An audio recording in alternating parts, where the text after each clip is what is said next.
Hello, good day. This is the asynchronous lecture in our biochemistry. In this asynchronous lecture, we are going to discuss the unit 6, which is all about enzymes. In this first video, we are going to uh, tackle this first objective in the unit 6 enzyme. We are going to know the general characteristics for enzymes in terms of functions and structure. Now, before we begin at the end of this asynchronous lecture and in our face-to-face meeting, ang gagawin na lang po natin is Q&A na lang po tayo kasi na-discuss ko na dito sa asynchronous yung topic. So pagdating sa room ay recitation na lang and diretso tayo sa quiz for the unit number 6. So Now, let's begin. Ano nga ba yung mga general characteristic ng mga enzyme? So, in our previous lesson, we talked about the proteins, and we all know that an enzyme is a protein, right?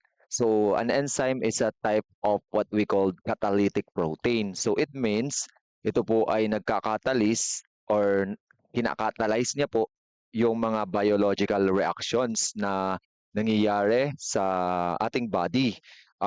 Specifically dun sa mga cells o meron tayong tinatawag na endoenzymes, ibig sabihin nasa loob sila ng cells, and meron din po tayong tinatawag na exoenzyme. Ibig sabihin naman, yun po yung mga enzyme na ah, nasa labas ng cell or extracellular environment. So, for the next characteristic po ng enzyme, aside from being a protein and a catalyst of biochemical reactions, ang mga enzyme po is nagpapabilis ng chemical reaction for sa gaano ka ilang beses yung ibinibilis. Million times po ang kanyang bilis, million times compare sa mga reactions na walang enzyme. So if there is a problem with the enzyme, so those biochemical reactions will not happen. And because of the enzyme, yung pag-digest nyo ng pagkain, yung mga response ng inyong katawan through the stimulus sa paligid is napapabilis po yun because of that enzyme. And we all know that in our different cells in the body, we have thousands of different enzymes. Marami po tayong iba't ibang klase ng enzymes, and that is one of the uh, sakit sa ulo pagdating sa biochemistry kasi nga po yung mga biochemical reactions na we need to be familiar with, kada conversion po ng mga reactant to product ay may enzyme in between na need po nating ma-familiarize in order to understand the process of reactions that happen in our body. So, ang enzyme po ang ating laging dapat malaman kung ano yung ginagawa niya at anong klaseng actions yung ginagawa niya para yung mga materyales sa katawan natin ay ma-convert ng enzyme to other. So, using a precursor, then makaka-create ng panibagong material sa katawan nyo na ginagamit ng ating katawan. So, another characteristic of enzyme aside from dun sa nabanggit nating tatlo, being a protein, being a catalyst of biochemical reaction, na being nakakapagpabilis ng 1 million times kumpara sa mga uncatalyzed reaction, is tingnan muna natin kung saan nagsimula yung word na enzyme. So, ang word na enzyme po ay nagsimula sa Greek word na en. So, en, which means in. In, ibig sabihin, inside. Inside, usually sa mga biological things or mga may buhay. So, enzyme, yung word na zyma, Greek word din po yan, which means yeast. Ano po ba yung yeast? Di ba yung yeast, kilala niyo naman ang yeast na punjay po siya na ginagamit sa baking, yung pampaalsa.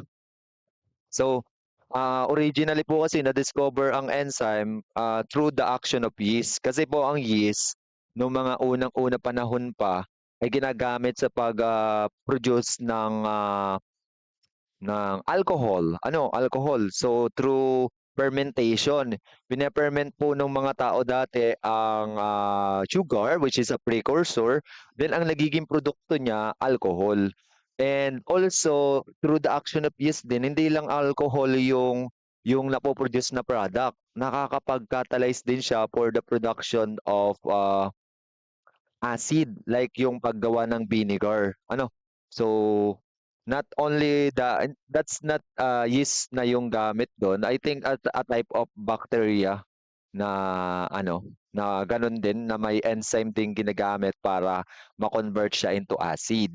So pero ang atin pong term na enzyme ay nanggaling sa actions ng yeast, sa kakayanan niyang mag-convert from one material to another. And those things na din ay given din pala sa mga living things, at meron ding something na nagko-convert sa ating katawan o sa mga nabubuhay ng something from one origin, one chemical structure to another chemical composition. So that is called enzyme.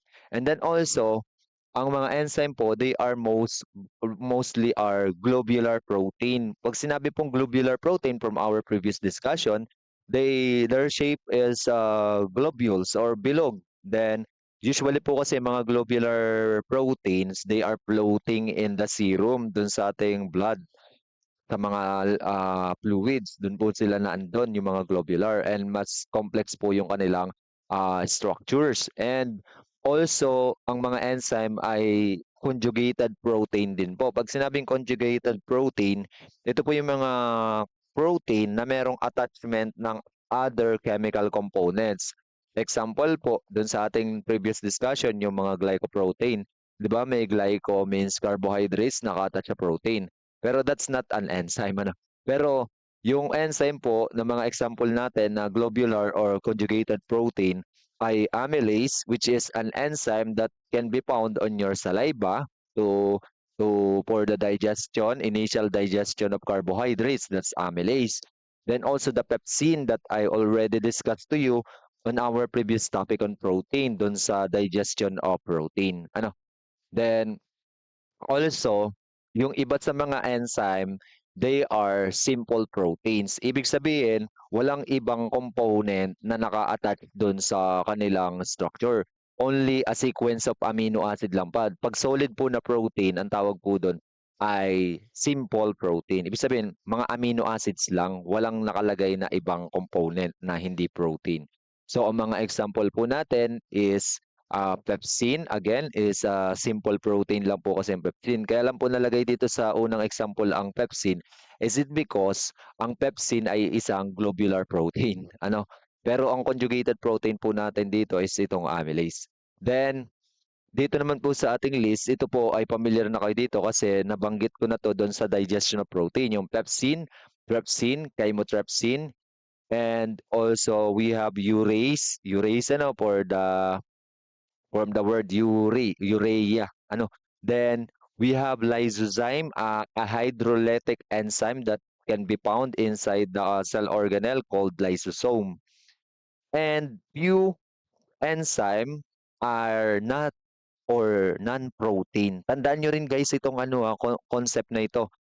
Hindi po lahat ng enzyme ay protein. Meron po kasi mga na-discover na nagkakatalyze din sila ng reactions or nagko-convert ng material, pero hindi po sila protina. Ang example po is yung sa ating mga nucleic acid na enzyme, like also known as ribozyme. This is responsible for the RNA po, yung ribozyme. Ang ribozyme po is a nucleic acid enzyme that catalyze reactions in the nucleic acid, pero they are not protein. They are not protein po.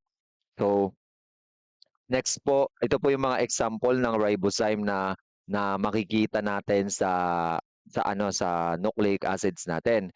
So we have the self-cleaving RNA. So ano pong ginagawa ng self-cleaving RNA? So ang ginagawa po niya, kinakat niya yung phosphodiester backbone ng RNA. The next is we have the ribosomal RNA or rRNA. ano nga naman po ang ginagawa nung ano nun, nung ribosomal RNA enzyme? Nagli-link po siya ng amino acids during protein synthesis. Then we have the spliceosome, which is removes introns from the ano doon sa RNA splicing na na-show ko sa inyo dati nung sa nucleic acid pa tayo. Then we have the ribonuclease o P, yung RNase, RNase. Actually dito rRNase dapat ito. Then yung ano po niya is nagki-cleaves po siya ng precursor tRNA to form mature transfer RNA. Okay? Kasi usually po may initial na format yung mga RNA natin na kailangan pang i-reconvert into the other format, and ang kailangan din niya ay enzyme. Yun po yung mga ribozyme. Basta tandaan nyo lang guys, pag if this coming out on your exam, when you say example po ng mga enzyme na hindi hindi siya protein, ay yung mga involved sa nucleic acid processes. Ano? So for the next po, we have the following characteristic pa rin po ng enzyme, which is all enzymes can catalyze the reactions of the protein. So yung protein po, 'di ba, napag-aralan na natin last unit, which is importante po nabanggit yung mga enzyme doon. Lalong-lalo na doon sa inyong mga amino acids, yung mga kung paano naki-create ng katawan yung amino acid. May mga enzyme kayo doon nabasa, and as well dito sa catalytic enzyme natin sa digestive system. So, in our catalytic enzyme, 'di ba? Ang ginagawa po kasi ng mga enzyme natin in the digestive system, they denature the protein. Ibig sabihin, pag denature, sinisira yung structure ng protein para maging simplified at ma-absorb papunta sa bloodstream. So, yung una pong protease na nabanggit ko dun sa aking digestion of protein is called pepsin. 'Di ba yung pepsin, given siya sa stomach? So, that is our protein. Then yung protein na pepsin, ano pa, enzyme po siya. Yan po ay 'di ba pepsinogen sa una. Then dininature din siya or change ni hydrochloric acid para maging pepsin. Inactive siya dati, pepsinogen, tapos naging pepsin. And as well, itong mismong enzyme na to, kaya din niyang i-break down yung protein na kinain natin. Then as well sa small intestine naman po, meron tayong tinatawag na pancreatic enzyme, yung apat. We have the trypsin, chymotrypsin, elastase, and carboxypeptidase. Then as well as the brush border protease natin, yung dipeptidase at saka aminopeptidase. So they all denature or process the protein. Ano? And also as well, protein sila, merong something chemical din na nagpa-process sa kanila para sila maging activated. So, next po, ang mga enzyme po, tandaan nyo lang guys, they function in an optimum pH and temperature. Kapag po hindi optimum yung pH or temperature, specifically po, ang pinaka-optimum na temperature and pH sa kanila is yung normal na pH ng katawan natin at temperature. For example, ang normal temperature natin is around 36 to 36.5, or ano, yun yung normal body temperature. Yun dapat yung mananatiling temperature ng katawan natin in order for all the enzymes to function at optimum level. Yun naman pong pH, sabi ko nga sa inyo, katulad nung topic natin sa acidosis at saka alkalosis, if the pH of your body decline or change drastically or meron kang illness, maapektuhan din po nun ang mga activities ng mga enzymes.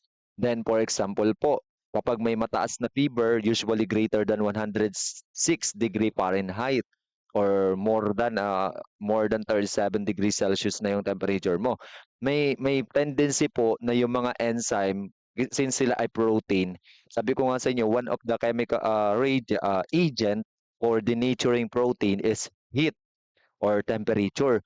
If tumaas po yung temperature ng katawan natin, may possibility pong ma-denature yung mga enzyme, stopping the biochemical reaction na pine-perform ng mga enzyme.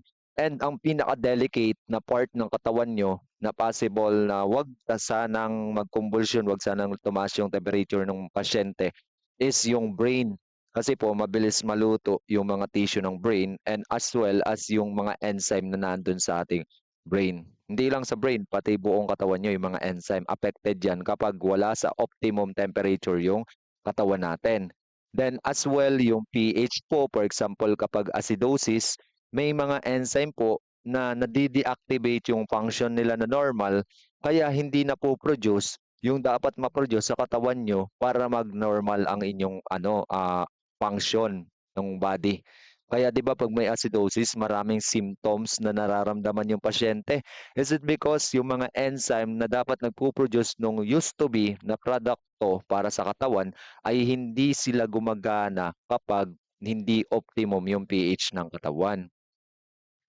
For the next characteristic po, and I think this is the last, ang mga enzyme activity guys ay nangyayari lang po yung aktibidades ng enzyme kapag nire-regulate siya ng other substance or ina-activate siya ng other substance. Usually present po itong other substance na ito sa loob ng cell or pwede ring outside ng cell. So, example po, yung atin pong mga enzymes sa digestion of protein na nabanggit ko sa inyo last meeting, if we connect to this characteristic of enzyme, ang pepsinogen po is an inactive form of enzyme na nirelease ng chip cell. Then, ang mag-a-activate sa kanya ay yung hydrochloric acid na nirelease naman ng parietal cell. So, without proper secretion of hydrochloric acid, we cannot activate pepsinogen into pepsin, resulting into indigestion kasi nga hindi po maa-activate yung unang line ng enzyme para i-cleave or i-cut yung ating polypeptide protein na kinain. Then as well, ito rin po mga pancreatic enzyme natin, yung trypsinogen, kailangan din ng signaling molecule para siya ay ma-activate like the enterokinase. This enterokinase will activate trypsinogen into trypsin as well as yung trypsin ang mag-a-activate na doon sa mga tatlo pang pancreatic enzyme na kasama niya. Then if ever na ma-activate na sila, magagana na sila at magagawa na nila yung kanilang function. Yun po yung isa pang karakteristik ng enzyme guys na dapat natin mapamiliarize or matandaan. Hindi po gagana ang enzyme hangga't walang nag-a-activate or walang signaling molecule na nag-aano ng katawan niyo na kailangan ng gumana yung enzyme.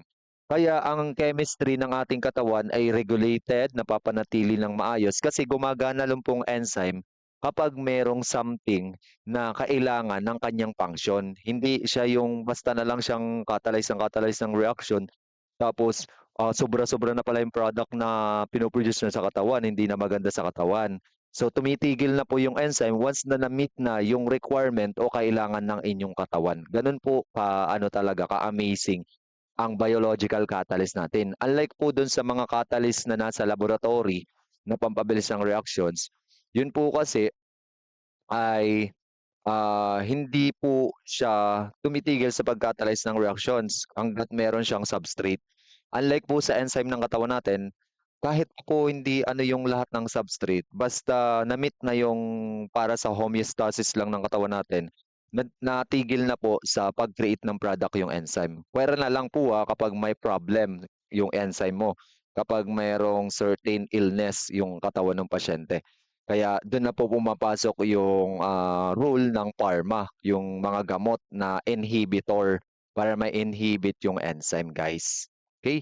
So for the last characteristic, yan, wala na po tayong characteristic. So now this is the question after this discussion.